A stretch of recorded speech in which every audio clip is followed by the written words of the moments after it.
I got a whole story for you guys this morning, Okay. and I'm going to level it up to not becoming a for sale by owner. So, Craig Beggins, real estate broker extraordinaire, had a plumbing problem yesterday. Oh no. So, since I'm a real estate broker, obviously I can fix plumbing, right? Of course, we're creatures of all trade as Yeah. realtors. So I go to Home Depot and I get some CPVC cement and I get some elbow joints and some little things and I come home and I put it all together and I'm so proud of myself because I saved $1,000 or whatever the plumber's going to cost me. So I turn the water back on. Uh-oh. The leak is bigger than it was. So I turn the water off again. Now I got crews here that want to use the bathroom and stuff, and I got no water. And Uh-oh. so I run out Did of you? parts. I go back to Home Depot at 7 o'clock last night and said, okay, I can fix this now. I put it all together. I glue it up and I turn the water back on. I Oh got enough to no. flush the toilets and I fill a couple gallons of water and then it exploded again while I was on the phone with my developer plans. And that's embarrassing. So, and then this is the point. So I went online last night to find a plumber, which I'm never going to do. And I found Angie's list and I put my information in. And so far, I've had 7 calls this morning from plumbers Mm-hmm. that are, Mm-hmm. I don't know, and I don't know if they're good or not, but there's a service, which is kind of like going to homes.com or Zillow or Redfin or realtor.com, And and you clicking get the button. somebody you don't Yeah. know. Mm-hmm. And then I thought, well, we have Quick Quote out all the time. They do home services and roofing and all that stuff. So I called our guy and he says, no problem, Craig. I'll get it taken care of this morning. And I just got a text a little while ago. He'll be there within the hour. Now, where Great. do I feel more comfortable going? Somebody you might know. Somebody I might know. Where do customers, real estate customers, feel more comfortable going? Oh, did you use them? They were good. A referral. Exactly. Yes. Exactly. So that's kind of I did. I did actually use the Vegas list, and I use people to come to our office because they've been vetted, right? Mm-hmm. And when you get a referral from a customer, you've been vetted as well. Yep. And that's what makes you move my camera a little bit here. Yeah, word of mouth. It's it. So, right, I don't feel comfortable because I don't know or trust these strangers, although they advertise for business, but it's no replacement for staying in touch with your past clients. And this is a critical part, asking for referrals. And the other part, are they licensed? How long they've been in the Oh business? yeah. Hold Yep. on, I got to take this real quick. All right. Hey Peter, yes, that's my plumber. I got you. Did you want me to access all for contractors again today? Yeah, if you don't mind. Okay, All no right, problem. I got thanks. Bye. you, sir. The gate won't let anybody through unless I allow it, and the plumber's on his. Yep. Well, that's good. But the Concord guy knows what to tell the plumber to do, so I'm good to go. All right, you and I talked last night or yesterday afternoon or sometime, Yes. and we Yes. came up with one, two, three, and then a fourth, which I want to spend the most time on today. Let's jump into, well, hit real quick your condominium story. Yes. Condominiums. Now, this is So knowledge, right? This is like the plumber this knows. is just knowledge. Yes. When they first changed all these rules for the condominiums, they said 3 stories or more. And at first, they included ones that had garages on the first floor. And then they came out and said, well, it doesn't count if it's open and a garage, like a underneath open space. Well, now they've redefined it as living space. So if the garage is on the first floor, it's not considered living space. So it would have to be 3 levels of living space. So the question is, when do you need a structural integrity study You need a for a structural three-story building or when more? it's 3 stories or more, you need a structural integrity study if it's over 30 years old. Every 3 story and above condo needs a reserve study, and that should have been done the end of 24. So now most of them here on the West Coast have been done. The East Coast is having a problem. There was Well, only we got a about lot more, right? 20, there's more condos over there. So we it's the Miami people that would have to double check into that stuff. Over here, it seems to pretty much everybody is in compliance so far. I haven't heard anybody not being yet. So, Okay, I want to jump into, there's a little thing. I'm going to share my screen for just a second here. My microphone, my camera is blocking my share. You and I talked about this yesterday. Mm-hmm. Share, Greg, share, screen, this one. All right, you're going to see stuff like this, agent. And let's talk about this, right? You get a There text you, message from there a you go. stranger that says, I'm interested in the property you have listed at Falcon Hill Drive. Please see the following letter of interest. I want you guys to be just in tune to know what this means. Purchase price, 749,000. Yay, we're only asking 749. Good job. Down payment to seller, 175,000. Sounds good. Mm-hmm. And that's to pay off the current mortgage. So somebody researched and found a house that's worth 750 and only has a 175 mortgage. And the seller is going to receive $10,000 to pay for our commission. Well, our commission is 3% of 700,000, which is Right. $21,000. So they're missing that. Mm-hmm. We'll cover all the closing costs. Nice. Mm-hmm. Rest of the seller's equity would be paid in full in 120 monthly payments. Oh no, a balloon in A 100. balloon. Yeah. So I'm going to pay you nothing from today until 10 years from now, and then I'm going to give you the money If they're around. if they're around. And call or email us back to schedule a time to discuss the terms that be favorable to both parties and to get your commission paid. Yeah. Offer two is we'll give you a cash offer for 486,000. Yeah. Okay. Do you want to call BS on this? Pretty much. Yeah. Pretty much. Pretty Do we much. have an obligation to present it? We have an obligation to tell them we got it and it's BS. It's BS. Yeah, this is, I mean, if you're desperate, if you're really that desperate, drop the price to 650 and let's just sell it. Exactly. Right? It'll go in a heartbeat. There's no need to mess around with shit like this, but they're out there. So somebody Yeah. did a seminar or attended a seminar or watched a YouTube video on how to get rich quick in real estate without doing anything.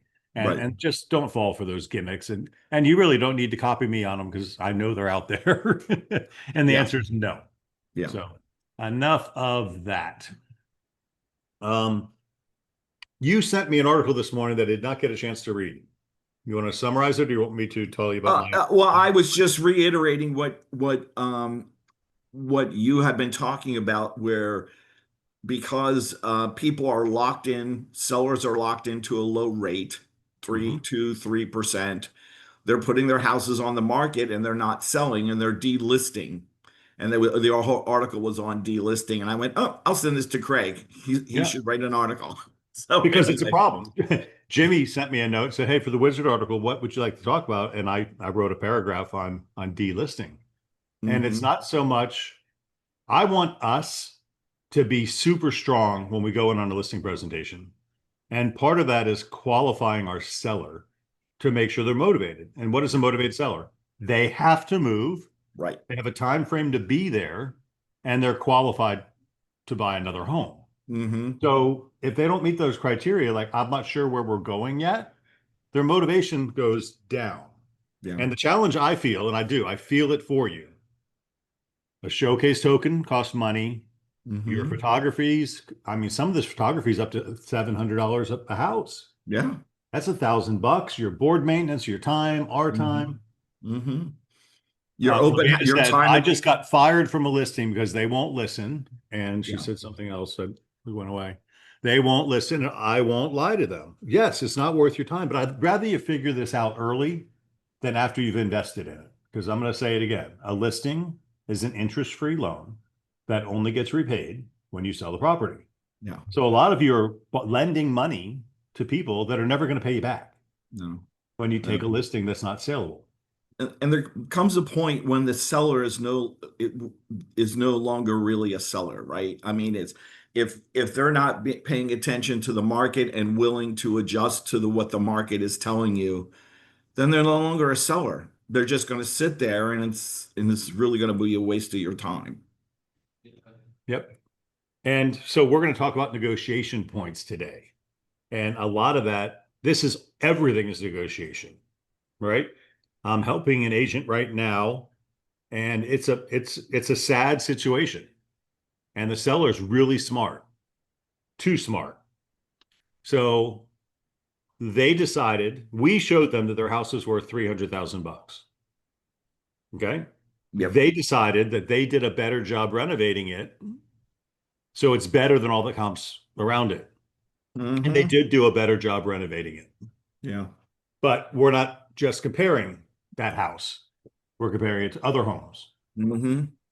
And that house is not in a flood zone. And the houses that are comping it are in a flood zone. So it's a special property in that regard. So it's more affordable than a regular house. Correct. So we accepted the seller's price at, make up a number, 315. Okay. And the buyer saw the same value that the seller saw after a bunch of negotiation back and forth, and we settled on 315. Hmm. Well, then this third party comes in, starts with an A. Mr. Appraiser. Yeah, the appraiser comes in and he does his comps. And this is a 3-bedroom, 1-bath house. And there's not a lot of 3-bedroom, 1-bath houses out there. There's a lot of 3-bedroom, 2-bath houses out there. So he Hmm. finds one comp that's a 3-1 and two comps that are 3-2s, and he does his adjusting. And he puts this house as more valuable than everything else on the market, but only gets it to 300,000, which is 15,000 below the asking price. Right. Now, of course, this buyer is a credit challenge buyer and they're Mm. cash challenged too. So they can't really come up with the extra 15,000 to cover the gap between this and that. Right. But this is important, and this is where negotiation comes in, right? What happens, Joe, when there's an FHA appraisal on a property? Stays with the property for 6 months. For 120 days. I actually Oh, looked. is it 100? I thought it was Yeah. 6 months. I Okay. thought it was 6 months too, but I put it in Chat GPT and it told me it's 120 days. Okay. So I don't know. Do you believe me and you, or do you believe Chat GPT? I don't know. I believe me, but that's okay. Well, So I'll check anyway, on that. I'll check on that today with the lender. it's stigmaed now for 120 to 6 months. Right. So no matter what, if another, and chances are you're going to get an FHA buyer at that price range. So you're not going to get a higher appraisal than 300 anyway. So the Mm-mm. seller's now got a decision to make, and it's based on facts, but still they're committed. They want this. And literally, we took the buyer and shook them upside down, and the last penny fell out of their pocket, and that's all they can do. So they were able to come up to 305, and the seller wants to split the baby at 307.5. And that's just the stuff we're doing. But how's it happening in practice, in real life? It The can agent, happen. Go ahead. the agent is sending me an email that the buyers have done everything they can and they'll come up to 305. Hmm. Now, is that powerful? I think it shows a commitment on the part of the buyer that they really want the house. I'm leading you down a rabbit hole, just so you know. Okay. Okay. Okay. So I get an email from the agent that says the buyer will pay 305. Okay. What would be, this is negotiation we're talking now. Right. What would be a better way to make that statement? The buyer is willing to try to meet the seller. Is that what No, you're the buyer okay? signs an addendum that Oh, says, okay. I will pay $305,000, and they sign it. And then they give Oh. it to the seller, and all the seller has to do is sign it, and their house is sold. And Hmm. there's no bantering back and forth, or the buyer saying, well, I thought 305, but I really don't do three. No, this is the done deal. Put the pen in your hand and sign it, and your house is sold. I call it the power of the pen. Joe, you and I have been doing this for a while. The Yeah. power of the pen is much better than an email from an agent saying what their buyer will do. And Hmm. similarly, it's better than the seller telling me what they'll do and me sending an email to the buyer about what the seller said they were going to do. This seller has changed their mind, by the way, 3 different times. It was hell no, we're not lowering our price a penny in writing to me. I ignored it. Then it was, okay, we'll split the baby, but we're not going any lower, 307.5. No, they came back at 310. After they would never budge, they came back at 310. Then the buyer Hmm. came back at 305. Seller came back at 310. I'm not budging a bit. And then they came down to 307.5. And then the buyer's agent said no. And then they came back. And I finally called the buyer's agent and he answered his phone. And I looked him up and he's done 16 transactions year to date. So that's a pretty good agent. He's a pretty good agent. Yeah. And I said, look, he said, what do you want me to do? I said, I want you to get your buyer to sign an addendum saying that they accept the property as is, because this is important. Their loan approval period's up today, Mm-hmm. right? So if they don't cancel by today, what happens? They're buying a house. They're buying a house and they've got no financing contingency. So by getting, and I just got it. I got it signed by the buyers last night. I gave it to the sellers last night. They signed it this morning. So now we have an executed contract. It said all other terms and conditions remain unchanged. So the loan approval period is here. They're not canceling. Now we've got a solid contract. And the seller said, you know what? We'll just take the 305 and be done. So Yeah. from F you, hell no, I'm not taking anything less than 315. They took 305 just to be done with it. Well, I mean, what happens is, you say something. We're all guilty of that, right? We're all guilty of saying something and then thinking about it. Yep. Okay. Rachel piped in here. FHA appraisal says 180 days per two of our lenders. Well, type it into Google Ask too. I asked specifically in Florida, how long does an FHA appraisal last with the Last. property? Mm-hmm. Yeah, Google it for. I mean, if you don't mind, Rachel, Google it and let us know what it says. Because Jennifer said, I said 6 months too. So I'm not saying I'm wrong or you're wrong. I'm telling you what ChatGPT said. And then what you saw. So anyway, you see the point. I know it's a little extra effort to go to the buyer and say, put it in writing. But Joe, as a seasoned realtor, isn't it better to walk in with a written addendum that says, sign this and your house is sold Right. versus, let's talk about it. I'll go see if the buyer will do that. It's a wimpy position to be in. It's the And now same who thing did, with it's the same thing with an offer. When someone says, I'm going to give you a verbal offer this, do me a favor, send me a written offer with your loan uh-huh. approval, because it's going to be, I can more consciously present this because I can see all the other 42 terms in the contract that Right. you want. Now, I'm going to ask you this question too. I'm going to give you the answer too, so don't worry about it. The seller, when I said to the seller, and we were emailing, because email's fine to communicate. Yeah, I'm just not sure. going to create a binding agreement. So I'm emailing with the seller and I said, look, here's what I want. Because they already told me they'd take 305. And I said, I don't want to tell them that yet. I want them to think I'm still working you. I'm going to go Mhm. back to them and say, look, they've already told me no. The sellers, I'm telling the other agent that. I'm lying to them, really. Am I lying? No, I'm negotiating. Negotiating. Right. And I said, look, you saw the value at 315. They saw the value at 315. We agreed. Just because the appraiser doesn't agree, I'm going to throw all that bullshit. But long story short, I said, here's what I need you to do. Go to your buyers, get them to sign an addendum at 305, and I will put it in front of the sellers and I will squeeze their arm until they sign it. All right. And that got him to do it. He says, okay, well, I'm walking into my office now, so I'll get it done. And I said, okay. And he got it done and he sent it to me. And I was already pre-negotiated, but I didn't tell him that. But the Right. power of getting it in writing, and the seller said, oh, this guy's working for me. That's the point I wanted to make. And Right. and Because I really, Craig, knew. you have nothing to lose with a buyer sending something written. The seller can get upset, but they can't cancel the contract. The seller has no right to cancel the contract at Correct. this point.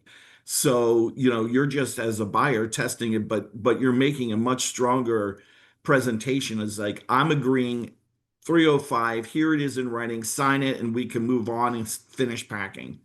A lot better than I'll go back to the buyer and see if they're Mhm. willing to do that. Right. No, All yeah, right. you're right. So that was fun. And it is kind of fun. And that leads me to my 3 rules of negotiation.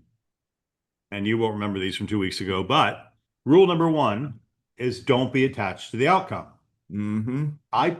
It's not going to make a difference on whether I have McDonald's for lunch today or not, right? Whether this house closes or not, but I want it to close. We want Number every 2, deal to close. Yeah. of course we do, but I'm not attached to if it doesn't, because you know where this was headed. If I wasn't as strong as I was, Mm-hmm. it was a $2,500 difference. Where are they going to ask for that $2,500 to come from? You and the other agent. And I told the other agent that, look, I said, look, guy, if we don't get this together, it's you and I they're going to come to asking for more money. Right. And I personally don't want to offer any more money. Do you? No, I don't want to either. They always say that. But they will, because some people just cave on commission no matter what. I didn't cave on commission at all. I played the buyer against the seller until they reached. All right. So number 1 is don't be attached to outcome. Number 2, always counter a written offer. Always.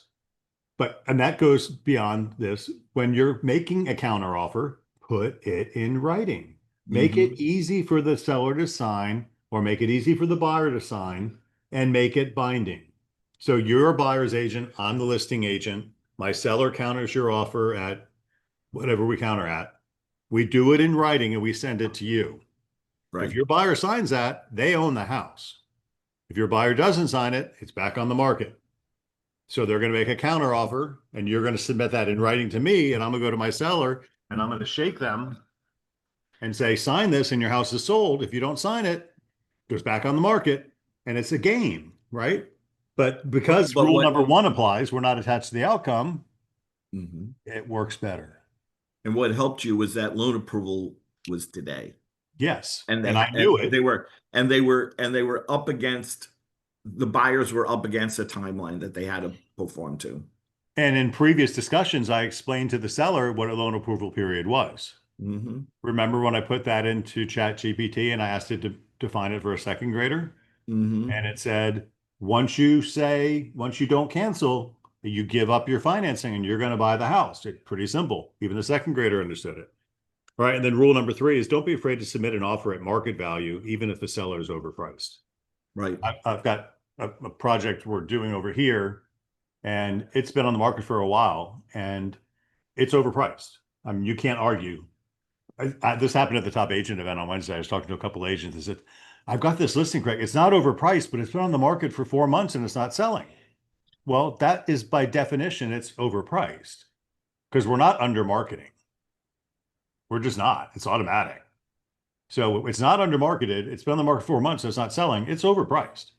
But I love when I say that. I've got this You know, listing, but it's not overpriced, but it's not selling.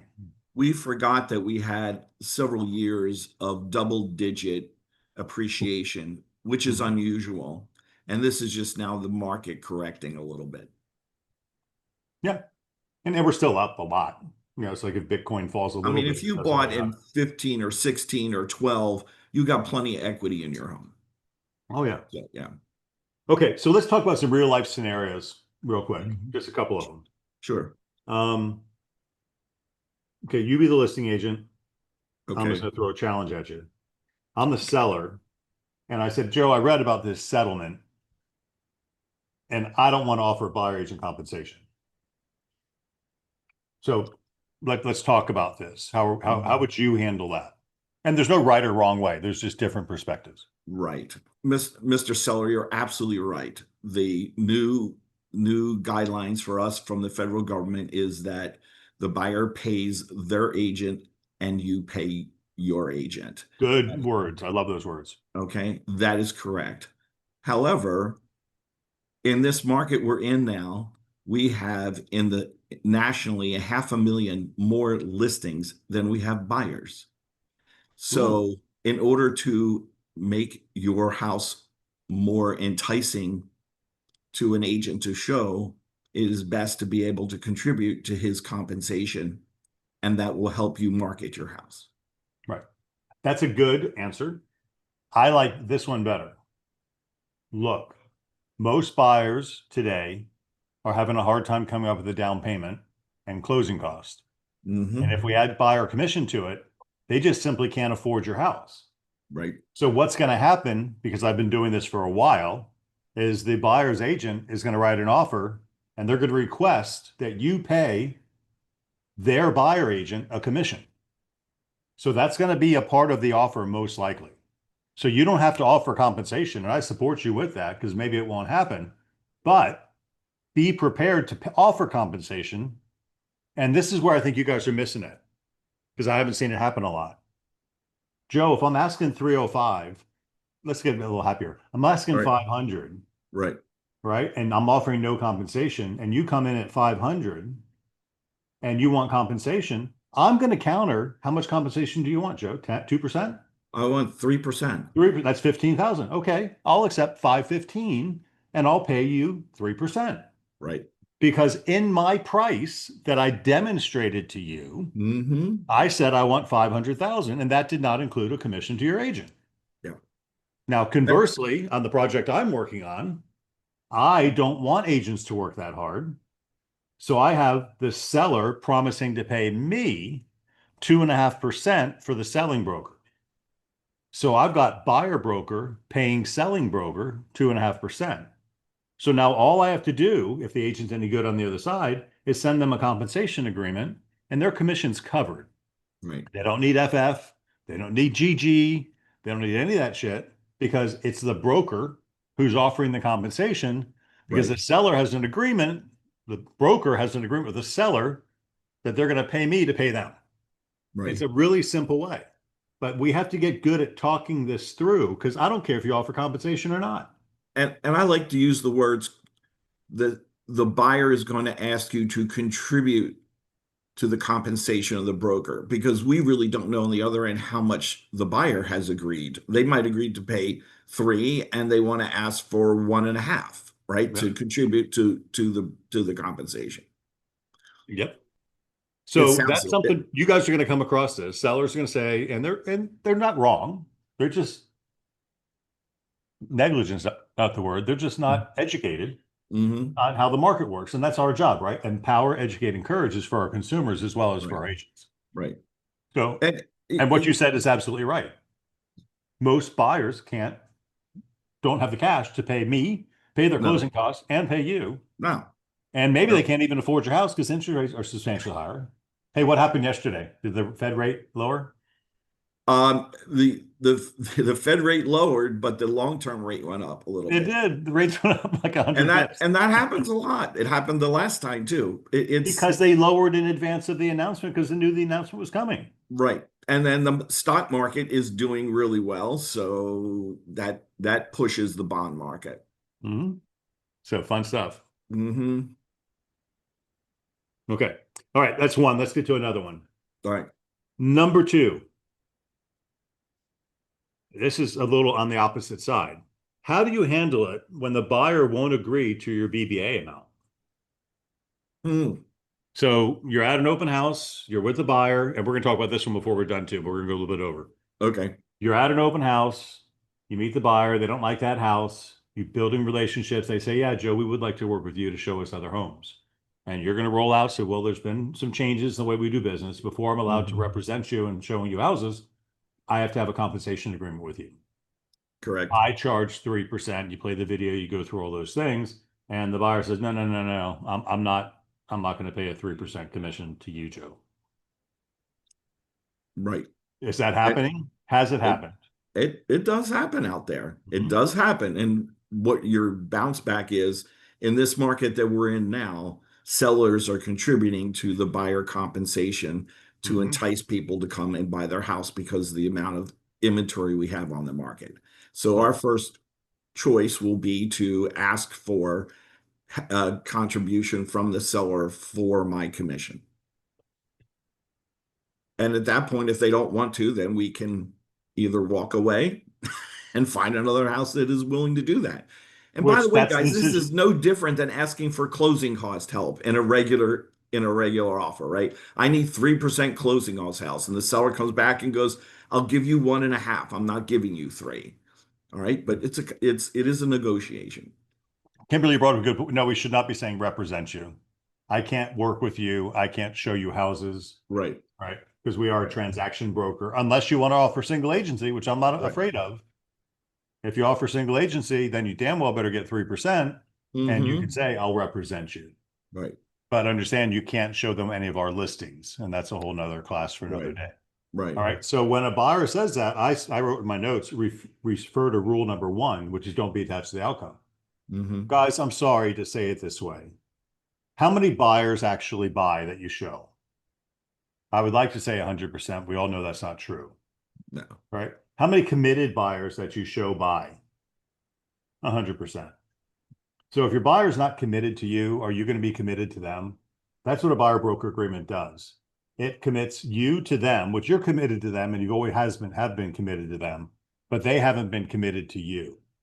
So that's why we want you to play the Moxie buyer presentation. That's why we want you to do all these things to demonstrate the value so the customer says. And at our top agent luncheon on Wednesday, some of the agents were talking about how they love using the buyer presentation and how even at an open house, you were so helpful. We want you to help us find our home. And they said that, and they said they'll sign anything they want. It's a wonderful tool to, don't be the door opener, be the agent, bring them in the office, show them your value, because you all have wonderful value. I mean, it's incredible. You know so much than most other agents. Bring them in and explain the value. And what I've done in mine, Craig, which I sit down and I say, listen, I'm going to show you the several different things that are contracts that are being used in the transaction. One is a listing agreement that the seller has with the listing agreement, the listing agent, because they're working for them. Then we have two different contracts that we use, the as is and the general contract, which I'll go over with you to see the best one that you want to use in your transaction. And then we have the buyer agent agreement, the BBA, which you're hiring me to help you find a house. And it's a little less like it's I'm explaining, the seller is obligated to the listing agent and you're going to be obligated to me, and that ties us together. And it has seemed to work a little better. It's not as sign here. Jennifer says we partner together. We do partner together. Yes, exactly. Right. Exactly, Jennifer. Thank you. But we need to have these conversations up front before we commit. And it's nothing but fair. When you go to an attorney who we consider to be professionals, and some are really, really good and some are just okay, but what do they generally do? Well, an attorney wants Give a me some retainer. money up He wants a front. retainer. I'm not working for free. We're not even charging a retainer, No. right? So, but we're still giving the same service. And we're using our knowledge and expertise and the knowledge and expertise of our fellow teammates and the leadership. So whatever they're not. Yeah, and they do it by the hour. Jennifer, they couldn't afford us by the hour, really. No, they really couldn't. Right? Yeah. So, okay. So that's 2 of 5 I had. Let's do, we got just a couple. This one just bothers me a lot because rule number 1 is don't be attached to the outcome. Right. So we talked about delisting properties. So I'm dealing with a seller right now, and they took my advice, which is great. The roof is leaking. It has a tarp on it. It is 25 years old. That'd be an issue.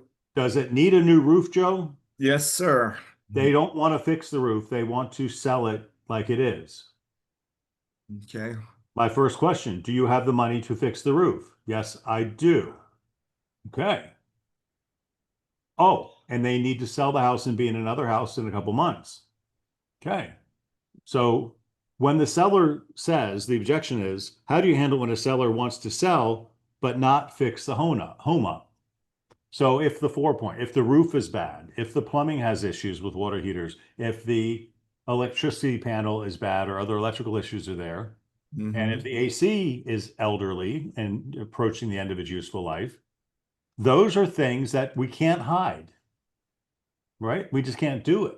And it's going to come out. As Lauren mentions, it becomes an insurance issue for the buyer. It is. So anybody getting a loan is going to have a challenge. And the only people who don't get loans are investors who have cash. And if they don't want insurance, they're going to offer a lower price because it's riskier. It's all about risk and reward. Right. Right. So unfortunately, I've seen a lot of our agents taking listings that simply are not marketable. And you're investing your time and your money in an unmarketable asset that's going to expire. It's going to tarnish your reputation and your name. So back to rule number 1, don't be attached to the outcome. If the seller says, no, I'm not going to do that, you say, no, I'm not going to take your listing. Now, I'm not saying to come out of the closet with no. You're going to finesse them and talk to them and explain the benefits. But after you explain the benefits, they don't agree. Then you need to make a business decision and say, I'm moving on. I can't help you because you're not willing to help yourself. It becomes asking them question. Do you want market value for your house, or do you want an investor value for the house? Right. I mean, that's two different marketable properties. You guys come to me anytime you want. I'll give you an investor value on your house. It's not going to be attractive, but it's going to work for me. Right. Or somebody I know. Amy says, how do we fire a seller? Okay, well, first of all, Amy, I don't ever want you to be in that position Yeah. because it means we made a mistake by hiring them in the first place. So I Hmm. said hiring them, letting them hire us, whatever you want to say Hmm. it. But if you want to Hmm. fire a seller, literally, they know you're at odds. So let's just call it what it is. They know that they're at odds with you. You don't agree it's going to sell. They don't want to do your thing. Just simply fill out a cancellation or listing agreement and sign it on behalf of me and submit it to them. Yeah. Give them an unconditional withdrawal. What do we care? It's not going to sell anyway. Not the Now, price if of they it. get another agent that convinces them to put a roof on and fix the water heater and put new ACs in, Right. good for them. But if they're not going to do it for you, it's not going to sell. You're wasting your time and your energy. And that's what I really want to preserve is your time and energy because it hurts you Yeah. to I mean, worry the about these cost things. to list the property, we're investing because we think we're going to get the money out of it, right? When we sell. And we Mhm. certainly don't want to be marketing an unmarketable property. It's kind of a I'm waste going of to find, Mike, you just put a chat. This is the high amount I want for my retirement. There are okay. 8 things that do not affect the value of your house. And the first one is what you want for it. Has no bearing on what it's worth, right? No, right. What your Absolutely. neighbor's house sold has no value of what your house is worth. So we'll get No. into those, but I'll find that 8 reasons. Yeah. Okay, we're substantially over time now, so I'll do that. Okay. But guys, I want to keep going through these situations and give you talking points so that one, you don't force yourself into taking listings that aren't going to sell, that are just going to delist later, and you're out the cash. I'd rather you spend the cash going to Disney World than putting it into a listing that's not going to sell. All right. But I'd rather you really sharpen your education and negotiation skills to convince a seller of the market conditions they need to play in. And that's Hmm. even stronger than just not taking their listing. Right. Um,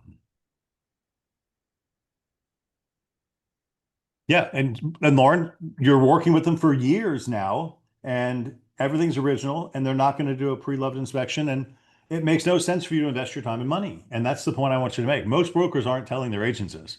Get the listing at all costs. Tie it up. It's costing you money. It's wasting our time. I went through, I got a Moxie flyer from one of our agents. And here's a reminder just for all of us. Check your descriptions once in a while. I found it was a Moxie newsletter. It showed some really cool photos, and I clicked on it to see what was going on. And Chris Reed is really good at this.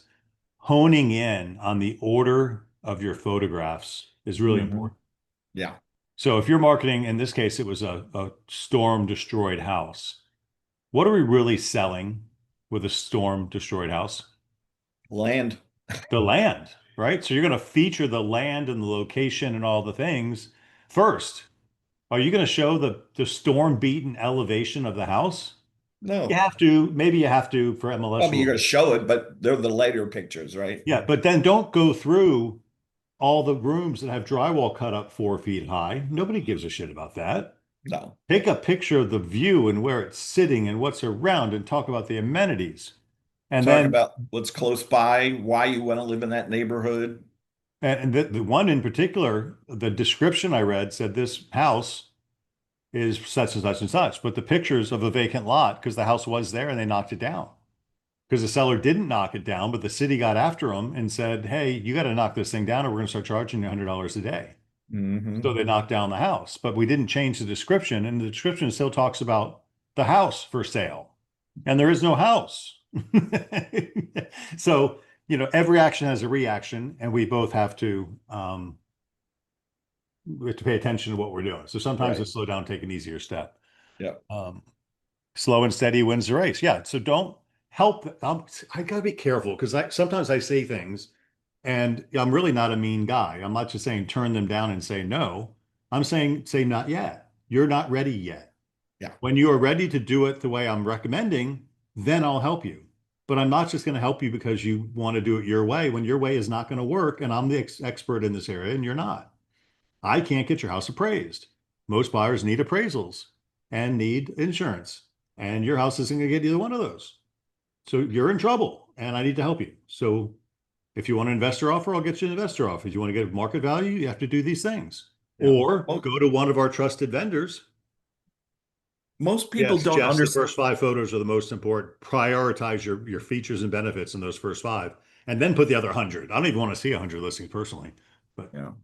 Most people don't understand the insurance issues we have today on insuring older homes. And, you know, we think because it's been on TV and they've talked about it, if it's not Nobody important to you, understands it. well, if it's not important to you, you don't even watch that segment on the TV. You know, I got insurance. I don't know why those people don't have insurance.